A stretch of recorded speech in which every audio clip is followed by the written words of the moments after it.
Greetings, you are watching Dugin's Guideline. Recently we were witnesses to an historic event, the visit of Russian President Vladimir Putin in the head of the Russian Orthodox Church, Patriarch Kirill, to the Holy Mountain Athos, to the St. Panteleimon Monastery, the heart of Russian monasticism. They've arrived to celebrate the millennial anniversary of the Russian Church's presence at Athos.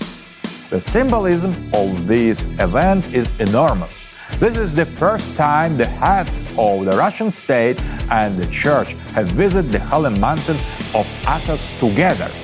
Athos is the core of Byzantine spirit. We are the heirs of Byzantium as the state and as an empire since the fall of Constantinople.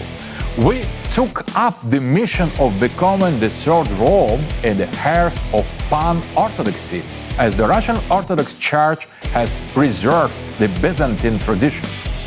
We are Byzantine in our soul, our roots, and our identity. The Russian President and Patriarch's visit to the Holy Mountain is a manifestation of the Byzantine tradition. It is a living fragment of Byzantium. On Athos, the monks still live as in a time of Byzantium. The old Byzantine calendar is still in use, and the spiritual life of Byzantium flourishes.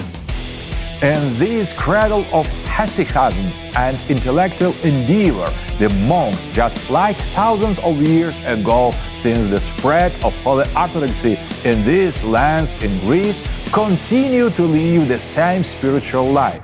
The head of secular power, the head of Russian state, and the head of Russian Orthodox Church together are the Byzantine symphony of powers, which was born in Byzantium, the union of the political and spiritual authority. This is symphonia, this is consonance. The representatives of this symphonia were visiting Athos, the Russian St. Panteleimon Monastery, and additional sites of the Holy Mountain. It is hard to imagine something more graceful, something more symbolic.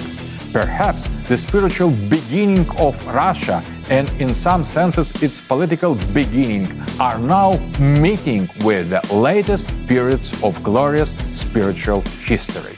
We have had different times in our history, but the fact that today we are witnessing the two heads of the spiritual and secular states worship our Byzantine roots is of enormous importance. This means that our Russia recognize its historic destiny. We are ready for end times, as the old monks of Athos called them. Goodbye. You watched the Athos edition of Dugin's Guideline, which could be called Byzantine or Symphonic Guideline.